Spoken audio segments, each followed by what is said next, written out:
ತೀರಿಕೊಂಡ ಹೆಂಡತಿಯ ಕಾಟಕ್ಕೆ ಸುಸ್ತಾಗಿ ಗಂಡ ಹೇಳಿಕೊಳ್ತಾ ಇರೋದು, ನನ್ನ ಹೆಂಡತಿಯಿಂದ ನನ್ನನ್ನು ಕಾಪಾಡಿ ಸಾರ್.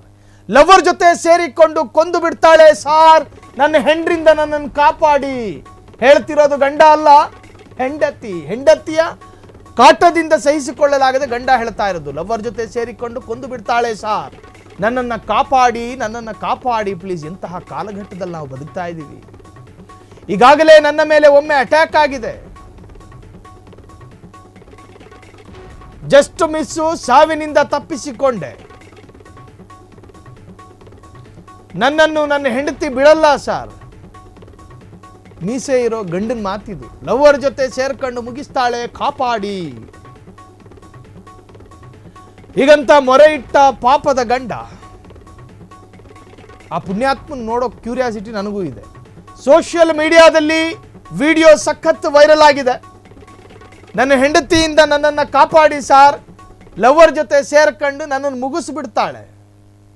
ನೋಡೋದು ಗಡ್ಡನೂ ಇದೆ, ಮೀಸೆನೂ ಇದೆ. ಪಾಪ ಅದು ಯಾವ ತರಹದ ಸಂಕಟವನ್ನು ಎದುರಿಸ್ತಿದ್ದಾರೋ, ಅವರ ವೇದನಾಯುಕ್ತವಾದಂತಹ ಸ್ಟೇಟ್ಮೆಂಟ್ ನೀವೇ ಒಂದ್ಸತಿ ಕೇಳಿಸ್ಕೊಳ್ಳಿ. టీవీ వాళ్ళకు నా పేరు బానోద్ మహేష్, మా భార్య శాంత. మేము 2009లో పెళ్లి చేసుకున్నాం. 2014 నుంచి నేను, నా ఇద్దరు కొడుకులు, దేవేంద్ర అనే మనిషి మా భార్యకు ఇంట్లో వచ్చి గుంజిండు సార్. గుంజితే రేప్ కేసు పెట్టినాం. కేసు నడుతూనే ఉన్నది.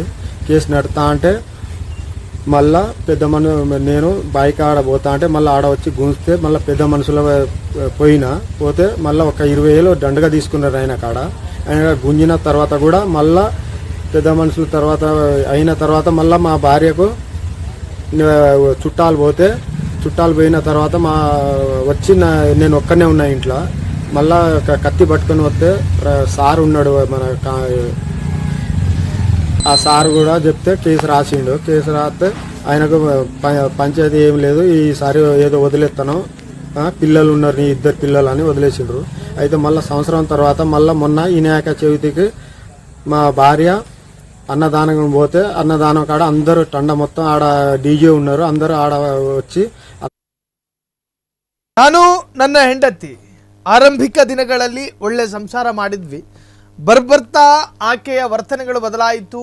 ಆಕೆ ಆ ಒಂದು ಪ್ರಿಯತಮನ ಜೊತೆ ಸುತ್ತಾಡೋದಕ್ಕೆ ಶುರು ಮಾಡಿದ್ಲು. ನನ್ನ ಮೇಲೆ ಒಂದು ಬಾರಿ ಅಟ್ಯಾಕ್ ಆಗಿದೆ, ತೆಲುಗುನಲ್ಲಿ ಹೇಳ್ತಾನ ಆತ. ನನ್ನ ಮೇಲೆ ಒಂದು ಬಾರಿ ದಾಳಿ ಆಗಿದೆ. ಇವರಿಬ್ಬರು ಹೊಂಚು ಹಾಕಿ ಒಂದಲ್ಲ ಒಂದು ದಿನ ಓಡಾಡಿಸ್ಕೊಂಡು ಹೊಡೆದು ಬಿಡ್ತಾರೆ. ನಾನು ಈಗಾಗಲೇ ಕಂಪ್ಲೇಂಟ್ ಕೊಟ್ಟಿದ್ದೀನಿ. ಆ ಕಂಪ್ಲೇಂಟ್ ಗಂಭೀರವಾಗಿ ಪರಿಗಣಿಸಿಕೊಂಡಿದ್ದಾರೋ ಇಲಾಖೆಯವರು ಗೊತ್ತಿಲ್ಲ. ನನ್ನ ಹೆಂಡತಿಯಿಂದ ನನಗಂತೂ ಕಂಟಕ ಇದೆ, ನನಗೆ ಒಂದು ತರಹದ ಬೆದರಿಕೆ ಇದೆ. ಸಂಸಾರ ಮಾಡೋದಕ್ಕಾಗಲ್ಲ. ಇದು ಹೆಂಡತಿಯ ದೂರಲ್ಲ, ಗಂಡನ ದೂರು. ನನ್ನ ಹೆಂಡತಿಯ ಜೊತೆ ಸಂಸಾರ ಮಾಡೋದಕ್ಕೆ ಕಷ್ಟ ಆಗ್ತಾ ಇದೆ.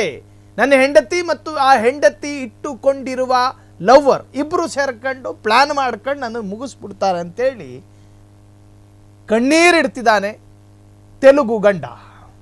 ಕ್ಷಣ ಕ್ಷಣದ ಸುದ್ದಿಗಳಿಗಾಗಿ ಫ್ರೀಡಂ ಟಿವಿ ಸಬ್ಸ್ಕ್ರೈಬ್ ಮಾಡಿ, ಲೈಕ್ ಮಾಡಿ ಹಾಗೂ ಫಾಲೋ ಮಾಡಿ.